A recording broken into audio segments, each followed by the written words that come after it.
ಭೂಮಿ ಹೇಳ್ತು, ನೀನು ದೊಡ್ಡವನಲ್ಲ, ನಾನು ದೊಡ್ಡವನು.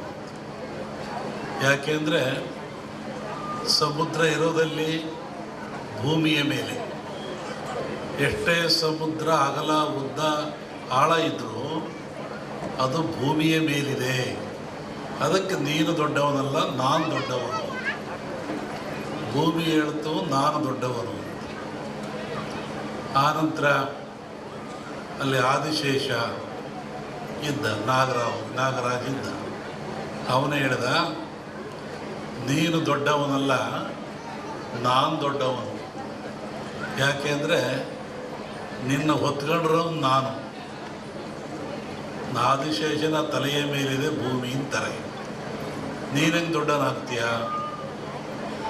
ನಾನು ದೊಡ್ಡವನು, ನಿನ್ನ ಹೊತ್ಕೊಂಡಿದ್ದೀನಿ. ಆಮೇಲೆ ಪಾರ್ವತಿ ಹೇಳಿದ್ಲು, ನೀವ್ಯಾರೂ ದೊಡ್ಡವರಲ್ಲ, ನಾನು ದೊಡ್ಡವಳು. ನನ್ನ ಕಿರಿಬೆರಳ ಮೇಲೆ ಆದಿಶೇಷ ಇದ್ದಾನೆ. ಸಾಗರ ದೊಡ್ಡದಲ್ಲ, ಭೂಮಿ ದೊಡ್ಡದಲ್ಲ,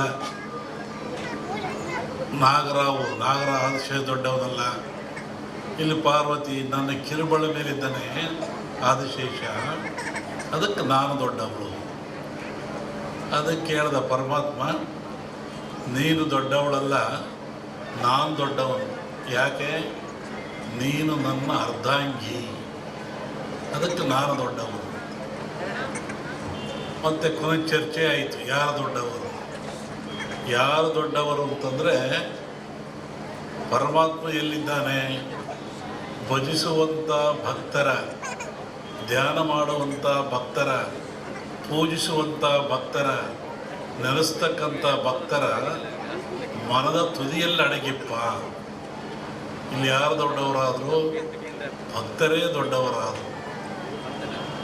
ಇಂತಹ ಭಕ್ತರು ದೊಡ್ಡವರಾದ ಮೇಲೆ, ಮನುಕುಲ ಶ್ರೇಷ್ಠವಾದ ಮೇಲೆ, ಈ ಮನುಕುಲಕ್ಕೆ ಅನೇಕ ಆಘಾತಗಳಿದ್ದಾವೆ, ಅನೇಕ ತೊಂದರೆಗಳಿದ್ದಾವೆ, ನೋವುಗಳಿದ್ದಾವೆ. ವಿಶೇಷವಾಗಿ ಶರೀರ. ಈ ಶರೀರ ಯಾತ್ರಿಂದಾಗಿದೆ? ಪಂಚಭೂತಗಳಿಂದಾಗಿದೆ. ಪಂಚಭೂತಗಳು ಯಾವ್ಯಾವು? ಅನ್ನ, ನೀರು, ಗಾಳಿ, ಬೆಂಕಿ, ಅಗ್ನಿ.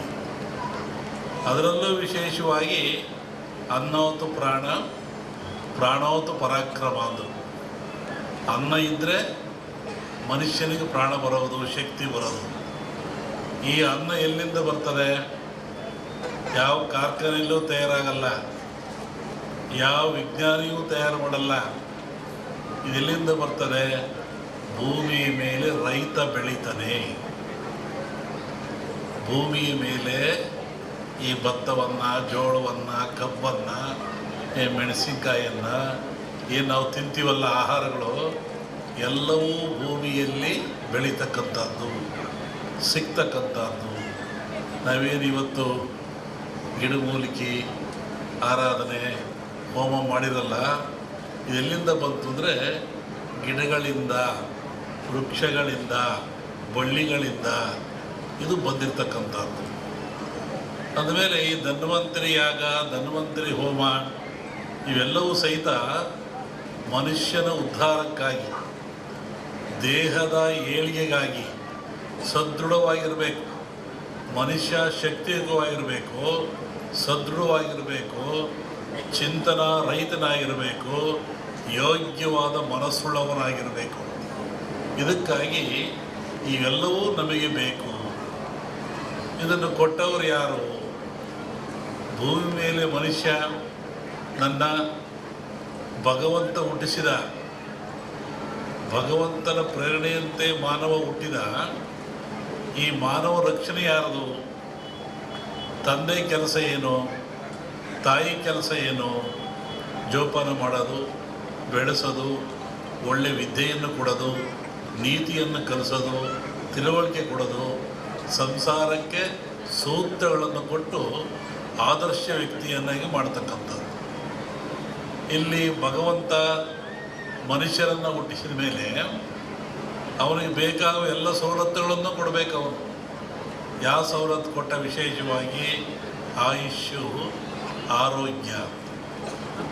Wealth is lot, something is lot. Money is lot, something is lot. Health is lot, everything is lot. ಆರೋಗ್ಯ ಏನಾದರೂ ಕೆಟ್ಟರೆ ಎಲ್ಲವನ್ನೂ ಕಳ್ಕೊಳ್ತಾನೆ ಮನುಷ್ಯ.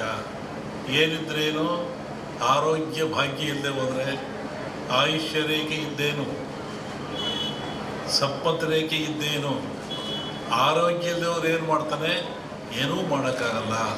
ಹಾಗಾಗಿ ಭಗವಂತನ ಪ್ರೇರಣೆ ಇಂತಹ ಗಿಡಮೂಲಿಕೆಗಳನ್ನು ಮನುಷ್ಯನಿಗೆ ವರವಾಗಿ ಕೊಟ್ಟ. ಇದನ್ನು ತಿಂದು ನೀನು ಉಪಯೋಗ ಮಾಡಿಕೊಂಡು ಸದೃಢವಾಗಿ ಬಾಳು, ಆರೋಗ್ಯವಂತನಾಗಿ ಬಾಳು, ಭೂಮಿಯ ಮೇಲೆ ಸದಾಕಾಲ ಇದ್ದು ಒಳ್ಳೆಯದನ್ನು ಮಾಡು ಅಂತೇಳಿ ಇಂತಹ ಗಿಡಮೂಲಿಕೆಗಳನ್ನು ಕೊಟ್ಟ ಭಗವಂತ. ಇದು ಇವುಗಳ ಹಿಂದೆ ಹೋಗ್ತದೆ. ಸಮುದ್ರ ಮಥನಾಯಿತು, ಇಲ್ಲಿ ಬರೆದಿದ್ದೀರಾ, ಸಮುದ್ರ ಮಥನಾಯಿತು. ಸಮುದ್ರ ಮತ ರಾಕ್ಷಸರು ದೇವತೆಗಳು ಆದೇಶ ಕಟ್ಟಿ ಎಳೆದ್ರು. ಎಲ್ಲ ಬಂತು, ಲಕ್ಷ್ಮಿ ಬಂತು, ಐರಾವತ ಬಂತು, ಕನಕಾದಿಗಳು ಬಂದು, ವಿಷ ಬಂತು. ಎಲ್ಲರೂ ಹಂಚ್ಕೊಂಡ್ರು. ವಿಷವನ್ನು ಯಾರು ಹಂಚ್ಕೊಳ್ಳಿಲ್ಲ. ಆವಾಗ ಪರಮಾತ್ಮ ಕುಡ್ದ. ಆವಾಗ ಅವನಿಗೆ ಯೋಚನೆ ಆಯಿತು, ಸಕಲ ಸಂಪತ್ತೆಲ್ಲ ಕೊಟ್ಟುಬಿಟ್ಟೆ ನಾನು, ಸಮುದ್ರದಲ್ಲಿ ವಿಷವೂ ಬಂದುಬಿಡ್ತು, ಇದನ್ನು ನಾನು ಕುಡಿದೆ, ಇದರಿಂದ ಪಾರಾಗದೆ ಹೇಗೆ? ಬಹುಶಃ ಈ ವಿಷ ಈ ಜನರ ಮೇಲೆ ಹೋದರೆ ಏನಾಗ್ತಿತ್ತು? ಕಾರ್ಕೋಟ ವಿಷ. ಅದಕ್ಕೆ ಯೋಚನೆ ಮಾಡಿ ಈ ಧನ್ವಂತರಿಯನ್ನೂ ಕೊಟ್ಟ. ಈ ಧನ್ವಂತರಿ ಎಲ್ಲಿಂದ ಬಂತು ಅಂದರೆ ಸಮುದ್ರದಿಂದ, ನೀರಿನಿಂದ, ಸಾಗರದಿಂದ ಬಂತು. ಇದು ಆ ಒಂದು ದೇವತೆಯ ರೂಪದಲ್ಲಿ ಬಂತು.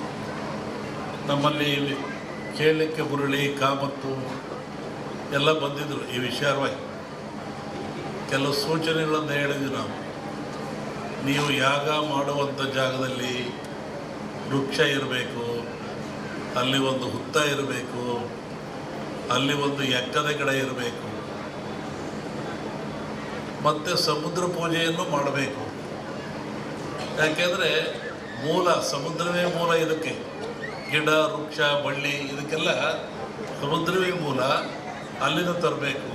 ಹಾಗೆ ಹೀಗಾಗಿ ಈ ಒಂದು ಯಾಗ ಭಾಳ ಚೆನ್ನಾಗಿ ನಡೀತಾ ಇದೆ ಭೂಮಿ ಮೇಲೆ. ಅದರಲ್ಲೂ ಈ ಕರಾವಳಿ ನಡೆದಿದ್ರೆ ಅತ್ಯಂತ ಮನುಕುಲಕ್ಕೆ ಆದರ್ಶವಾಗಿರ್ತಕ್ಕಂಥದ್ದು, ಪ್ರಾಯಶ್ಯವಾಗಿರ್ತಕ್ಕಂಥದ್ದು, ದೀರ್ಘಾಯುಷ್ಯದ ಗುಟ್ಟನ್ನು ನಮ್ಮವರು ಕೊಟ್ಟಿದ್ದಾರೆ. ಪ್ರಕೃತಿಯ ಗುಟ್ಟನ್ನು ಭೇದಿಸ್ತಕ್ಕಂಥ ಅಟ್ಟೆ ಇನ್ನೇನು ಇಲ್ಲ.